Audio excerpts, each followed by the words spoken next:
الحمد لله رب العالمين والصلاة والسلام على خاتم الأنبياء والمرسلين أما بعد فأعوذ بالله من الشيطان الرجيم بسم الله الرحمن الرحيم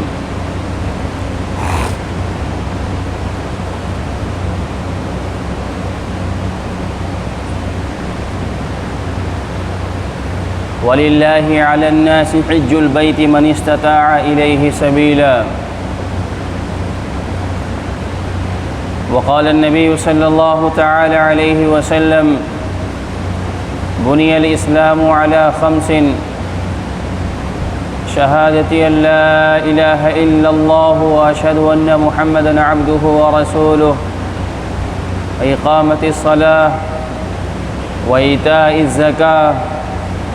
والحج وصوم رمضان او كما قال علیہ الصلاۃ والسلام۔ میرے محترم بزرگوں، دوستوں،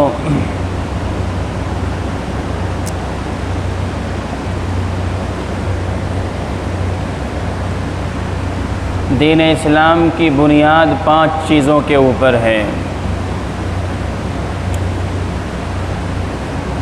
جیسے کہ ابھی آپ کے سامنے حدیث پیش کی گئی۔ اللہ کے نبی جناب محمد الرسول اللہ صلی اللہ تعالی علیہ وسلم نے ارشاد فرمایا کہ بنی الاسلام علی 5، اسلام کی بنیاد 5 چیزوں کے اوپر ہیں۔ بنی الاسلام علی 5، نمبر 1 لا الہ الا اللہ محمد الرسول اللہ، یا اشہد ان لا الہ الا اللہ واشہد ان محمدًا عبدہ ورسولہ کا اقرار کرنا، یعنی کلمہ پڑھنا، یعنی کلمہ پڑھ کر کے داخل اسلام ہو جانا۔ کوئی شخص مسلمان ہوا تو سب سے پہلے کلمات اسے جو کہلائے جاتے ہیں وہ لا الہ الا اللہ محمد الرسول اللہ، کہ نہیں ہے کوئی معبود سوائے اللہ کے، یعنی عبادت کے لائق کوئی نہیں ہے، یعنی پوجنیہ ایسی کوئی ذات نہیں ہے اللہ کے علاوہ جس کی عبادت کی جائے، جس کے سامنے سر کو جھکایا جائے، جس کے سامنے ہاتھ کو پھیلایا جائے، جس سے اپنی مرادیں مانگی جائیں،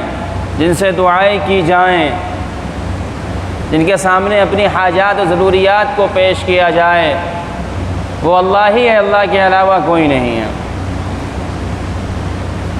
اور پھر یہ آدمی اقرار کر لیا کہ ہاں میں مسلمان ہوں، اتنا اقرار کرنے سے مسلمان ہو گیا، لیکن اب زندگی کیسے گزارنی ہے کہ اشہد ان محمدًا عبدہ ورسولہ، یا لا الہ الا اللہ کے ساتھ دوسرا جزء ہے محمد الرسول اللہ، کہ محمد صلی اللہ علیہ وسلم اللہ کے رسول ہیں۔ یہ تو ہو گیا اس کا ظاہری معنی۔ دوسرے کلمہ کا کہ میں گواہی دیتا ہوں کہ اللہ کے سوا کوئی عبادت کے لائق نہیں ہے، اور میں گواہی دیتا ہوں کہ حضرت محمد مصطفیٰ صلی اللہ تعالی علیہ وسلم اللہ کے آخری پیغمبر اور رسول ہیں، اللہ کے آخری پیغمبر اور ان کے پیغام رساں اور امانت رساں اور قرآن کو لانے والے ہیں۔ کیا معنی ہوا کہ اب اللہ کے رسول محمد صلی اللہ علیہ وسلم ہیں تو میرے اوپر یہ لازم ہے اور میں یہ اقرار کرتا ہوں کہ میں پوری زندگی حضرت محمد مصطفیٰ صلی اللہ تعالی علیہ وسلم کے نقش قدم کے اوپر چلوں گا، آپ کے طور و طریقے کو اختیار کروں گا، یعنی وہ جسے سنت کہا جاتا ہے۔ میرے شب و روز مجھے عبادت کرنا ہے تو میں سنت کے طریقے پر کروں گا۔ مجھے نمازیں 5 وقتہ پڑھنی ہیں تو میں کیسے نماز پڑھوں گا؟ جیسے کہ نبی علیہ الصلاۃ والسلام نے نماز پڑھی۔ آپ علیہ الصلاۃ والسلام نے فرمایا صلوا کما رأیتمونی اصلی، ایسی تم لوگ نماز پڑھو اسی طریقے پر جیسے کہ مجھے پڑھتے ہوئے دیکھتے ہو۔ یعنی کہ یہ مفہوم اپنے اندر بہت معنی رکھتا ہے، یہ جملہ اپنے اندر بہت سارے جو ہے معنی رکھتے ہیں اپنے اندر۔ کیا مطلب؟ تمہیں زندگی ایسے گزارنی ہے جیسے کہ مجھے دیکھ رہے ہو زندگی گزارتے ہوئے، اب ایک امتی، ایک بندہ عبادت میں، اللہ کے تقوی میں اور طہارت میں اور عبادت اور ریاضت میں، نماز سنت اور نفل میں نبی کے برابر تو نہیں ہو سکتا، لیکن نقل تو کر سکتا ہے۔ صحابہ کرام رضی اللہ عنہم اجمعین کی ذات بہت بزرگ اور بڑی جو ہے برگزیدہ شخصیات ہے، لیکن صحابہ میں سب سے بڑے، سب سے اہم حضرت ابو بکر رضی اللہ تعالی عنہ۔ فرمایا گیا کہ افضل البشر بعد الانبیاء بالتحقیق امیر المؤمنین سیدنا ابی بکر صدیق۔ تمام انبیاء کے بعد قیامت سے لے کر کے اب تک انبیاء کی جماعت کو چھوڑ کر کے سب سے بہترین انسان ابو بکر صدیق ہیں، لیکن پھر بھی ابو بکر صدیق محمد الرسول اللہ نہیں بن سکتے۔ نبی ہوتا ہے، لیکن عبادت میں، قربانی میں، دین اسلام کی خدمت میں بالکل اپنے آپ کو ملا دیا اور اپنے آپ کو محمدی رنگ میں ڈھال دیا تھا حضرت صدیق رضی اللہ تعالی عنہ نے، ساری چیزیں۔ پھر دوسرے خلیفہ لے لیجیے حضرت عمر رضی اللہ تعالی عنہ، کہ جن کے بارے میں اللہ کے نبی علیہ الصلاۃ والسلام نے یہی فرما ہی دیا تھا کہ نبوت کے لیے جو اوصاف مطلوب ہیں، نبوت کے لیے ایک انسان میں جو صفات اور جو خصوصیات اور جو شمائل اور خصائل ہوتے ہیں، جو کوالٹیاں ہوتی ہیں، وہ سب میرے جو ہے عمر کے اندر موجود ہیں۔ اگر میرے بعد کوئی نبی بنایا جاتا اور اگر نبوت کا درجہ کھلا ہوتا، نبوت کا سلسلہ باقی رہتا، تو میرے بعد اگر نبی کوئی بنائے جاتے وہ عمر بن خطاب رضی اللہ عنہ بنائے جاتے، لیکن پھر بھی عمر بن خطاب تمام تر فضائل و کمال کے باوجود محمد الرسول اللہ نہیں بن سکتے۔ اسی طریقے سے سیدنا عثمان بن عفان رضی اللہ تعالی عنہ، جو تیسرے خلیفہ ہیں، جو جنتی ہیں، جن کو بشارت اللہ کے نبی علیہ الصلاۃ والسلام نے دنیا میں جنتی ہونے کی دے دی، جو آپ صلی اللہ علیہ وسلم کے دوہرے داماد ہیں، جو صاحب الحیا ہیں، جن کے بارے میں خود آپ صلی اللہ علیہ وسلم نے ارشاد فرمایا کہ عثمان سے آسمان کے فرشتے شرم اور حیا کرتے ہیں، لیکن پھر بھی اتنے تمام کمال کے باوجود عثمان بن عفان محمد الرسول اللہ نہیں بن سکتے۔ اسی طریقے پر امیر المؤمنین خلیفہ چہارم حضرت سیدنا علی مرتضی رضی اللہ تعالی عنہ، تمام خصائل اور فضائل ہونے کے باوجود کہ جن کے بارے میں آپ صلی اللہ علیہ وسلم نے ارشاد فرمایا تھا کہ جو علی سے محبت کرے گا وہ مجھ سے محبت کرے گا، اور جو علی سے بغض رکھے گا گویا کہ وہ مجھ سے بغض رکھ رہا ہے۔ دوسری جگہ آپ صلی اللہ علیہ وسلم نے ارشاد فرمایا کہ جس کا دوست میں ہوں اس کے دوست حضرت علی رضی اللہ تعالی عنہ ہیں۔ یعنی ایک انسان ایسا نہیں ہو سکتا کہ مجھ سے تو محبت کا دعویٰ کرے اور اس کے دل میں حضرت علی رضی اللہ تعالی عنہ کا بغض یا حسد ہو۔ دوسری جگہ آپ صلی اللہ علیہ وسلم نے ارشاد فرمایا کہ ایمان والا علی سے محبت کرے گا اور منافق آدمی جو ہے حضرت علی سے حسد رکھے گا۔ اس کے علاوہ بیشتر فضائل اور کمال ہیں ان کے، لیکن اس کے باوجود حضرت علی رضی اللہ تعالی عنہ محمد الرسول اللہ نہیں بن سکتے۔ لیکن تمام اسی طریقے پر یہ خلفائے اربعہ ہیں، پھر عشرہ مبشرہ لے لیجئے، پھر بدریین لے لیجئے، پھر جو ہے فتح مکہ سے پہلے ایمان والے ہیں، یہ فتح مکہ کے بعد والے، کل ملا کر کے تمام صحابہ اکرام اور ان کے باوجود ان کے بعد تابعین ہیں، تبع تابعین ہیں، یہ سب عبادت میں حضرت محمد مصطفیٰ صلی اللہ تعالی علیہ وسلم کے برابر نہیں پہنچ سکتے، وہ صفات کے حامل نہیں ہو سکتے۔ تو 5 چیزیں بتائیں، کیا؟ ایمان لانا، اقام الصلاۃ، وایتاء الزکاۃ، پھر سال اگر گزر گیا، مال صاحب نصاب ہے جو شریعت نے فرمایا، پھر اللہ تبارک و تعالیٰ کہتے ہیں کل مال میں سے 2.5% تو ہم کو دے دو، یعنی غریبوں میں تقسیم کر دو۔ زکوٰۃ کا چیپٹر کیا ہے کہ تؤخذ من اغنیائہم وتؤد علی فقرائہم، امت کے مالداروں سے لے کر کے امت کے فقراء پر تقسیم کر دیا جائے، پھر اس کے بدلے ہم دیں گے کیا؟ کہ تمہاری مال کی حفاظت ہوگی، تمہاری جان کی حفاظت ہوگی، اور تم 1 دو گے ہم اس کا بدلہ 10 میں دیں گے، اور تم جتنا تقوی کے ساتھ، پرہیزگاری کے ساتھ، للہ اور اخلاص کے ساتھ دو گے ہم بڑھاتے چلے جائیں گے۔ اقام الصلاۃ، نماز کا قائم کرنا، ایتاء زکوٰۃ، زکوٰۃ کا دینا، وصوم رمضان، رمضان کے روزے رکھنا، اور پھر والحج من استطاع الیہ سبیلا۔ اور پھر آدمی اگر اتنا